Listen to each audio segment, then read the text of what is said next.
I don't even know what to say in a lot of these. What is a general thing for Adderall? Like, what would you take normally? I have a prescription. Yeah, right. Do you have any drinks? We can get drunk before we do this. It would be... Yo, what's up?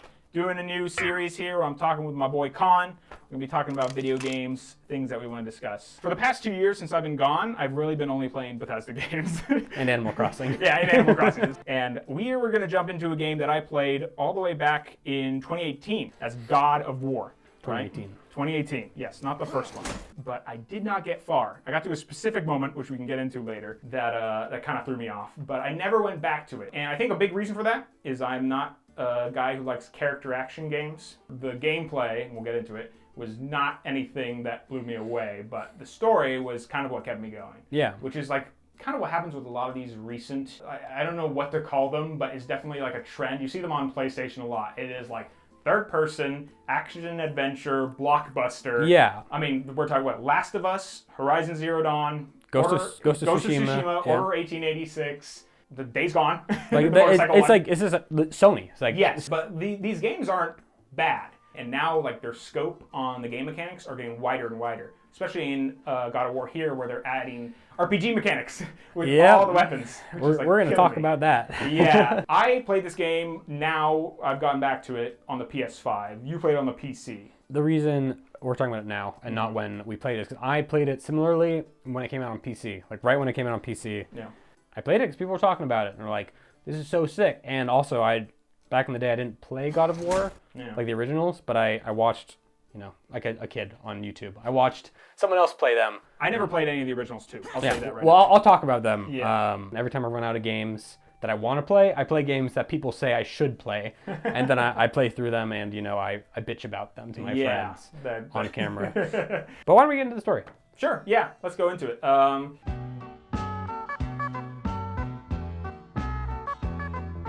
But let's talk about gameplay. This is like the main reason we were talking about this game, and the point wasn't just to go over the game in our reviews. You had something that you really felt strongly about after playing it, and you wanted to talk about. Ultimately, the story is serviceable. Yes. I will finish on that. I liked the story. I thought it was good. I really, really enjoyed looking at this old edgy protagonist and making them more mature. I thought that was original, and it was great. Those are the three things was that, as you just explained. The thing was like the father-son relationship, which I really liked. Yeah. The last thing was like stranger in a strange land. What is this mythological person doing in this different mythos? How does that work? Yeah. Yeah, like what the fuck is going on? Like those three things intrigued me, and for the most part, like held strong throughout the whole thing. We liked the game, but the open world, climbing. Yes.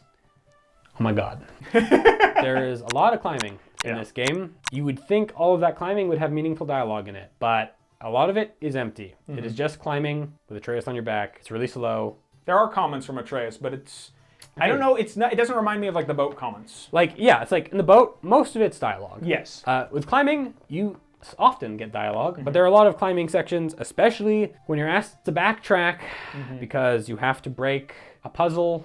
And you have to climb down because the bell you have to hit is at the bottom. Yeah. This game is a Metroidvania type approach. You unlock new weapons that can break new things. Yeah. Atreus has different arrows that can be used to break different things. But the thing about Metroidvania games is that when you unlock these new items, they're not just key cards. Like the fire swords open the bush gate. Light arrows open the light gate. In a Metroidvania game, they do things in the gameplay that makes them unique. But things like the light arrows, they do have two different effects, right? It's like stunning and then chain lightning. Are the two things but they have very little effect. They're not very useful, and they do not help you actually navigate the landscape at all. If I could use the Blades of Chaos as a grapple hook, like go right to the top of those climbing structures, like that would be sick. It should really change how your character acts, and they don't at all, and it's really disappointing. Good Metroidvania, Hollow Knight. What's that? It is a Metroidvania game that's really well done, and all your abilities help you traverse the world. I don't like bugs. I did beat Colin. I liked it a lot. Okay. I don't know why this game is open world at all. Like, there are side quests. Yeah. You can fight the Valkyries, apparently. Yeah, I read up about that. I didn't do that. Me neither. I don't think either of us wanted to play more of this game. No. But the open world, there's no reason for it. As far as I could see, it should have been a linear game. And the weird thing is they don't even execute on open world very much at all. It's completely half-baked. Like, Ubisoft open world games, they're really tiring. Yes. You know, I don't like them. But at least they do an open world. You can go to places and there are things to do, and there's a lot of places to go and routes to take. In this case, there's none of that. There's like tiny alcoves where you can do meaningless side quests, and yet there are baked-in voice lines where Trace is like, do you want to go to the mountain or should we do something else? As if there's like a wide variety of experiences to be seen around this lake, which they're not. The game's format, how it introduces the travel portal, kind of suggests that you will be using it as you will. And the only thing I saw that was like that was Muspelheim, the red place, which is a fucking gladiator arena with no real content in it, not worth your time. As you said, like, both of us didn't really go hunting for things because we didn't really enjoy and like the gameplay, or like we really didn't have any reason to do that. There's always like one caveat that I'd say for like, I don't mind doing like boring busy work that is around the area, which I think is what they assumed they wanted us to do if like the gameplay was super engaging. And we just loved throwing that axe and swinging those blades of chaos around. But it didn't connect with us. I was going to say a different game that did the inverse of that, the Spider-Man game that came out on the PS4. Did you play that? Yes, I did. I played it. Yeah, I did all the side missions in it because it's like, I don't care what I have to do if I have to do, I don't even know if they had races, probably. That combat was so fun. Just give me whatever you need me to do. I'm going to swing around and have some fun because I like doing it. Even more importantly, moving around the world in Spider-Man is fun. In God of War, you can do a brisk jog. Like, it's not fun. It's so fucking slow. There are treasure maps where it's like, where's this? It's like, I don't want to fucking walk to where this is. It's true. This is awful. The most important thing in an open world game is movement should either be fast or fun. Yeah. Or both. Marvel Spider-Man. Give Kratos a car. I'm telling you, into his vault, he's going to find a Mustang. And boy, let me tell you how this works. Like a fucking griffin or something. Yeah, or like, you know, Valkyries ride horses. I have here, and you're going to be upset by this. Uh-oh. Stupid chisel opening door minigame, fuck off. Come on, bro. My controller glowed red. To be fair, I don't have your controller, so I didn't get the fun experience, but what is the purpose of this? It's like, it did just take more time. It's like opening a door, but it takes longer, and you get to say that there's gameplay, and the worst part is sometimes I mess it up. And I would be like, I know on the other side of this door is just a room, and you're making me fucking do this. Like, maybe have me do it the first time, then what if it auto-completes after that? Wouldn't that be funny? Wouldn't that be fine? The puzzles are really bad. I get that it's hard to make a puzzle. We've talked privately about puzzles and like board games, RPGs, and this. But there are maybe really two puzzle variants like that are widely reused. There is break 3 runes or ring 3 bells for like chests and stuff. Yes. They are so fucking slow and so pointless and going on with movement. Sometimes you break 2 runes and you realize you have to go all the way back. Yeah. Because it's not forward anymore, it's behind you. But I would say like a lot of those are for the side stuff. How did you feel about like the main story puzzles? I think they were also pretty boring. You blow up a thing with your lightning arrow. Not really that exciting. No. Or you carry a light bulb to a pedestal. I hated those. And you're really slow and you can't attack. Yeah. The puzzles were way too simple. It's tedious. If it's easy, it's tedious. Because it's like, I know what I have to do already. I have to freeze that as it falls. And I have to run through. There was one good puzzle, Colin. What was that? Don't you remember when you're in Tyr's palace and you pull the lever and you get stuck and you start descending into goo and you have to tell your son? I'm going to talk about that. Is that coming up? I'm going to fucking talk about that. Worst part about these puzzles is that while you're doing them, you really don't talk to Atreus at all. No, you don't. It's like all this dead time. They need multi-purpose conversations with your son. Not necessarily like urgent to the story, but it's like a little banter. So that while I'm like hunting down these fucking orbs that I need to hit with my axe, there's at least something going on. I'm going to call this back to another game real quickly. You ever play the Uncharted games? No. Later in those games, you go through like a lot of areas where you have to solve puzzles. As you wait, they incorporate conversation and kind of a helpful guide by having them be like the person you're with Sully. Oh, we got to figure this out. I think this might have to do with the left thing. Like a minute goes by. Yeah. You've moved that left thing over there, you know. They're at least like talking to you as you're trying to solve this, and they're talking to you in character. Like Sully's still being funny with me as I can't solve this thing. Like there's a couple moments where they do that. Like a couple where like Atreus will help you out. Yeah. But not enough. Like if I'm taking a long puzzle, just come give it to me. Puzzle where Kratos gets grabbed by branches. Yeah. You are being held in place by some wooden branches, and you're sinking, and You have to tell your kid which levers to pull. Spartan Rage. How strong is Kratos? I don't know. Maybe Kratos needs to say, these branches, they must be supernatural. They're sapping my strength. Atreus, pull these fucking levers. Sand bowl puzzles. Where you have to write certain symbols in the sand bowls. Oh, yeah. Why do these exist in the world? Yeah, I even forgot about those. I Yeah. remember one about like the seasons. I remember. Yeah, it's like Yeah. you point out which things Atreus should write down, which doesn't make sense because Atreus is a smart one. That's what I thought was going to be the Sully moment. Like Atreus would be like, "Dad, I figured it out. Yeah. This is what you do." Like, You know? just have Atreus fucking do them for me. Yeah. It's like, that would be useful.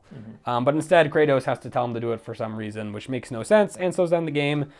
And these puzzles made the world feel like a video game. Not every game can be like The Last of Us, where it's in a city and like you can see like this was a laundromat. People did laundry here. Yeah. The rooms in God of War are inscrutable and their scale makes no sense. Yeah. Because originally I thought a lot of giants live here because they're like these big areas where like a giant could fit through maybe. But the giants are normal sized. Yeah, they We are. learned that, except for like the big pillar guys. Nothing seems designed for normal sized people. Nothing seems to have a purpose. Yeah, the world doesn't feel lived in. It doesn't feel like it makes sense. It feels like a video game. Yeah. Was not immersive at all. Which, if you're going to do an over-the-shoulder game, instead of doing God of War's top-down, more action-oriented stuff, which was more fun, you should be immersive. Combat. It's okay. It's just okay. It does not make you feel cool. It does not make you feel like Kratos. Kratos does a lot of cool things in cutscenes. That Baldur fight really sets you up for like, what the fuck am I gonna do? Yeah, Right. They should have scaled up from that Baldur fight. You struggle to really hit any of the Draugr for anything. Like, you hit him 8 times, then you kill him. I get you can't just have him one-shot everything. Yeah. But I want to feel cool, and I didn't feel cool, like, ever. Yeah. Like, all my runic powers, cool. I did, like, a quarter of that guy's health now. That's great. Spartan Rage in combat. You didn't like it? I thought it was fun. They took it away from you too fast. I really did like it because whenever I felt like, I mean, I liked it It was because a panic button. Am I to be believed that the Spartan Rage you use to, like, choke out Baldur is the same Spartan Rage you use to punch a Draugr 3 times and it dies? Like, I don't know. it should feel more powerful. Like, I should be Yeah. able to somehow make it to go, either make them go flying, one-shot them. There is a stun meter, as you know. I always, like, half the game, I was wondering, what the hell is that? I thought it was their armor. Yeah, they tell it to you in one tutorial. Yeah. I don't know what its purpose was. Because I never was like, I should switch to my fists to stun this guy. Because, problem 1, finishing animations have almost no variety. So you're going to do the same long finishing Yeah, animation. they also take a bit of time. They take a while, and the game already feels like a slog. You don't want to sit through. It should be visceral and quick. Yeah. And the other problem is that there's no reason to use your fists. Like, I would use my axe or my swords. Like, why wouldn't I use the more effective weapon? Yeah, I didn't upgrade anything in fists or in the shield. Like, because I never used it. Reused enemies. I saw a green ogre. I saw a blue ogre. I saw a red ogre. What are you talking about? I thought it was like I was going crazy. Like, this game looks great. They have a lot of assets. Yeah. But they reused that is literally half the fights. I counted. Yes. It's a big guy with a stone With a column. little pillar. And it's like, my guess it was a budget issue. That's the only reason I can think of. I think a lot of that too is also like, we gotta appease like the old God of War fans. Like, they want to smash things and break things. That's how it should feel. I like, agree. When I could see that, right? But Go ahead. but you're smashing the same guy in the same way. You don't get a different finishing animation. No. Not enough spectacle boss fights. I thought the God of War is all about big spectacle boss, like the dragon. The dragon. That's like the thing we love. But one of the downsides of making a game look this good Yeah. is that it costs a lot of fucking money to make giant big enemies and their animations. The difficulty settings. What difficulty setting? Normal for you or easy? This is a great conversation because I went through in 2018, I must have gone through normal. I checked later on and I was like, I think when I left this game, I left it on easy. So the whole game I was going through, it felt pretty good to me because like when I was using the chains, or the blades of chaos, I was like cutting through people and it was immediately killing them and stuff. But it also didn't really make it engaging. So that's why I was thinking for you, I'm like, oh, you played on the normal difficulty. How was it for you? Bad. I mean, it was. You didn't feel strong. I tried playing on hard, and all hard does is give enemies more health, which makes you really? feel even less like God of Kratos War. or like God of War, which is the laziest way to do difficulty. Yeah. Make the enemies harder. Like, make them think better. I know that's easier said than done. Sure. But like, give them new attacks. Make them faster. Make the parry windows tighter. Make them come out of places you weren't expecting. Yeah. You know? Or more enemies. I'm fine with more enemies because you have all these AOE attacks. Exactly. Make you feel cool. You start out with no abilities, basically. Yeah. And it's really boring. Throwing your axe is very good. I like that.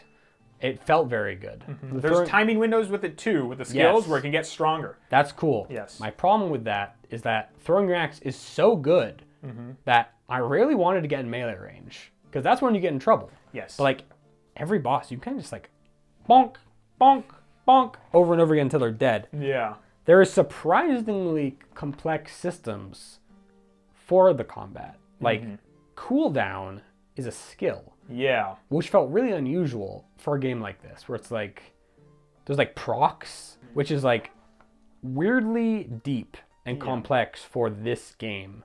That's cool, but I don't like fighting the enemies. And the hard difficulty options don't make me want to use these. I did see some people online talking about like these really sick builds you can do, which I appreciate that they're in the game, but they don't feel necessary. They should feel optional. And if they're gonna be optional, then put your money elsewhere. We'll talk about RPG mechanics now. Enemies have a level. Yeah, they do. What is the fucking point? Yeah, that's when I use Spartan Rage. That's like when I'm like saving up for a number 5 or number 4 because I know he's gonna take a while. The RPG mechanics is like the worst part of the game for me.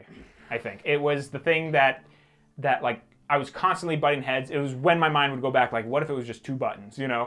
Like, what if, like, even going back to your thing with the levels and, like, the health and the stun, like, what if I didn't even see that? In the perfect God of War in my mind, it wouldn't be needed. But you kind of do with the RPG mechanics that are in there. Colin, every time I went to the store, what's the biggest number, and let's go. Yeah. That's, like, all I did. The menus. But the menus. Boy, the menus, they take you out of it. There's no point for them. It was like Netflix, honestly. Like they were so bland too. 2 colors and they're like white lines, squares. Like that's all you're getting. And you spend so much fucking time in them. You do because you have to upgrade everything to be stronger. You upgrade everything to be stronger. Yeah. And there's all these fucking armor sets, which I do like the look of them. The equipment upgrades felt like an afterthought. It was just like, hold down A when you get the stuff, and it goes up.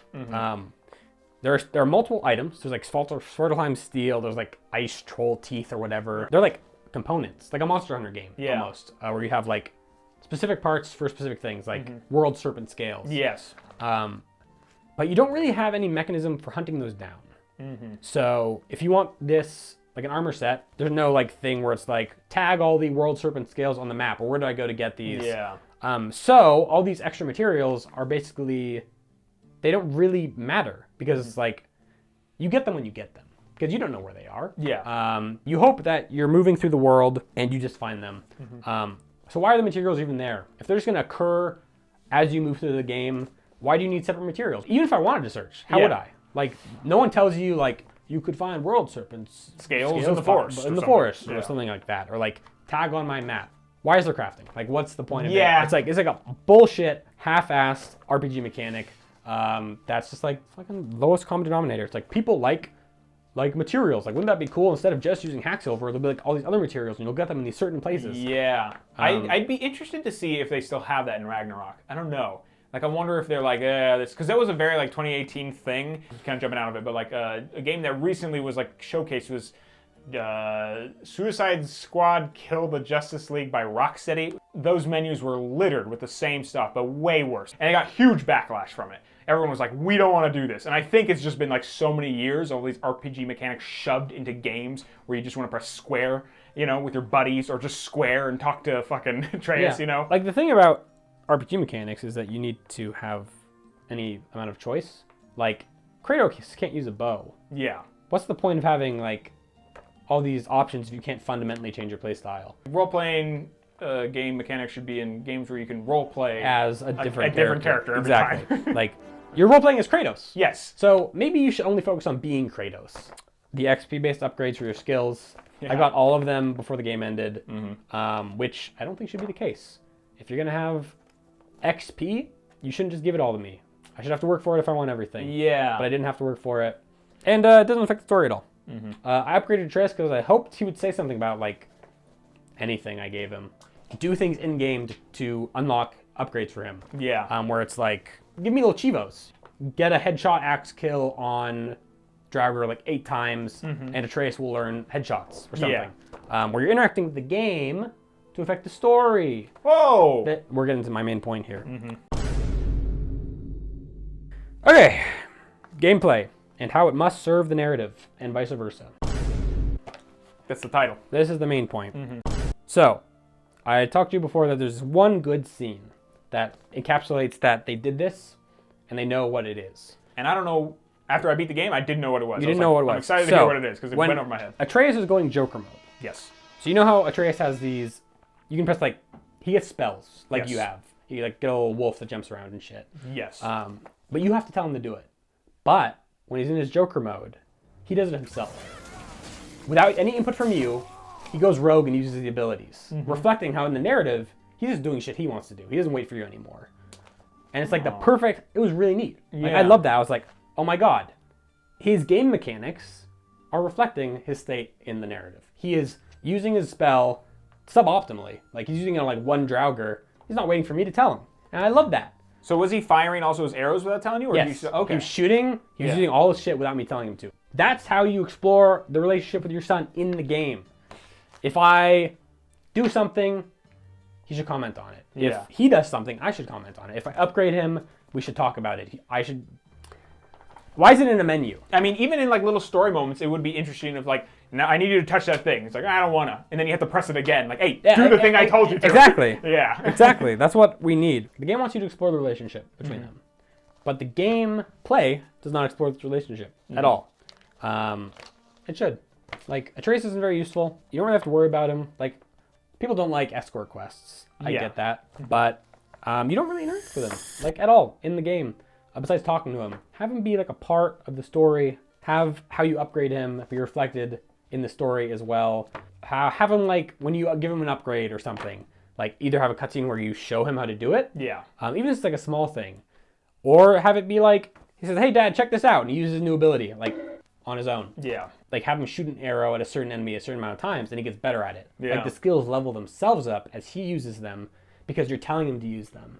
That would be interesting. Or like you are telling him like, use this thing, and he will be doing it, and like, his bar goes maybe you up. give a critique. And it's like you do that early in the game. It's something about like shooting arrows where it's like wait longer or like breathe in. It's like, what if you did that and he like improved on his own instead of going to a fucking menu and holding down A on his quiver? Oh, like there should be a moment after like he goes through the Draugr and then like his choice is like, be faster or like don't attack, wait for me to do it. That'd be great. And then he would be like, and okay. Then you could have like a branching tree. It's like what you tell Atreus to be is what he unlocks. Yes. That'd be great. That'd be really That'd be some good shit. They did that, right? Yeah, if you're making the game, you gotta have these pieces work together. It's a high bar. But if this game won all those fucking awards, Game of the year, you would think that 10 out of 10, 10 out of 10. it would like have these interlocking. I think people don't give a fuck. They see a good movie in a game, they're like, this is a good game. The blockbuster third-person action adventure. The open world action adventure is like the battle pass of single player games. Yeah. That's my point. It's like, yeah. I don't want to be pretentious, but it's like it's the death of the medium. People are watering things down to appeal to like the widest array of people. I think they could afford to take some risks, and a lot of people would still like them a lot. Then would you say that like this game was a risk in the form of like a story? I would say that, yeah. It came from the series that was so like testosterone filled, kill everything. Like the risk, what I think, and they kind of talk about it in the documentary too, is like they were afraid like is this new Kratos that we're showing going to be like received well, or old God of War fans going to be like, what the fuck is he doing now? He's like being gentle and shit. Like this, fuck this, Like I could see that as being a risk, but this is like I keep getting back to my thing where it's like it feels like story and gameplay were here, and then they're like, we're fucking killing this. Don't forget about this. Okay, shit. Okay. Oh, we didn't add an open world. That would be interesting, right? The story, I don't know if I call it risky. Like, if it came out before The Last of Us, maybe. I guess it's risky comparing it to the others. Like, in its universe of games, it is risky. I am surprised they did it with this IP. Yes. And I think it's very interesting. I think that's the strongest thing they've done with this. Yeah, I mean, I kind of going back to the documentary, the people were arguing, it's like, we don't need this little boy to go around and do all these things, you know? And I was just like imagining to myself, like, what is that game? What is the God of War 2018 that doesn't have a trace? What's that even about? We would have forgotten about that, right? Like, no one would have cared. It just would have been like, here and gone. I applaud Corey Barlog. For going in this direction. Even in that documentary, it felt like the first half of that hour was like filming the scenes and stuff and getting all the performances, and then like the second half were them grappling with gameplay mechanics, and they're all like frantic and frazzled. It's like, oh fuck, what do we do? Like, what do we do about this? And it really feels like an afterthought when it's brought up in that way. It felt safe because they knew they had a good story. Yeah. They're like, this can stand on its own. We just need to make something pretty playable. Serviceable. Yes. Yeah. That people can handle. What do people like? Open worlds, RPG mechanics. Let's put a little bit of everything in there and see what goes on. And generally, people liked it because it had a little bit of everything. But when you talk to guys like us, we bitch and moan. It's a good representation of AAA titles. Mm-hmm. The open world was a huge mistake. Exploration was a total slog, and I think the lack of mobility and exploration totally guts a lot of the systems. If it was fun to move as Kratos, I think a lot of these problems wouldn't have bothered me. And if you're gonna make an okay game, please don't give it awards. Please. Keely, we're talking to you. What would you rate this if you go out of 10? Well, if we're using grade school rules, I'd give it a C. A C. Which is a 7 out of 10, but if we're using like... I would say like 6 out of 10 was for me. But like, I also like... I don't like character action games. Like, I really don't. And this is like not fair to you, and I'm sorry for saying this, but okay. Like, I had sort of the same experience with Nier Automata, where I really liked the story and stuff, but like I gotta get through it. I just gotta press the fucking The gameplay button. of Nier Automata isn't amazing for a Platinum game. But it does have, like, I would even argue things for Nier. Like the way like the menus work and like you can choose different traits and stuff. Know, it's fucking cool things in Nier. It's a game where you just press X. Yes. Just press X and Y. It is, and that's what I love about it. That's my gripe with it. Yeah, that's how I got through it. When I played this, I wanted to know what everyone was talking about. You know? Yeah. So and that was kind of thing. Yell at them for being idiots. Do you think you have like a good example for a way that like a side character kind of helps you within the game? Yeah, the thing about Ellie that I like is that Joel is just a guy. Yeah. So when Ellie like saves your life in The Last of Us, it makes sense. But with Atreus, when he saves your life, a lot of time it's because you are in a really unbelievable situation where you're getting tickled to death by Modi. Yeah. Or you are being grabbed by branches. You're Kratos. You're the god of war. If you want Kratos to be weak and decrepit and needing help, you need to show that more. Give him fucking Alzheimer's. I don't know. It would be interesting if he had the disease. I think that would be great. Because you don't really get the impression he's old. I want that. I want him to feel old. I want to feel like... With that beard, you know? Like, mention it and be like, I'm not as strong as I used to be. But the problem is gods don't get old. It's like, you'll never die. It's like, well, you can look older, Kratos. It's like, you're kind of acting older, too. Like, what is the truth? But yeah. God of War. That's God of War 2018. I'm glad we got to talk about it. Yeah. I feel like I learned a lot after going through it. That's that. Stay tuned. Yeah, for more videos where we complain about things. Well, we're going to talk about some things I like. We're going to talk about things we like. Yeah. Before this. Yes. Time is not linear. Whenever I post this, anything, I have to edit it to all hell and cut out everything. So, that's everything. Goodbye. It's just going to be... let me just see what time it is. Let's keep this going. It's 2:40 right now. Wow, that's beautiful. Do you want to, like, maybe, like, redo the intro now that we've been talking a little bit? Sure. Do you want to redo the intro? I'm thinking maybe, because it just started off a little like weak, but now that we've been talking to so much, like it's You're geared up. Yeah, but I don't even know like how I would introduce this.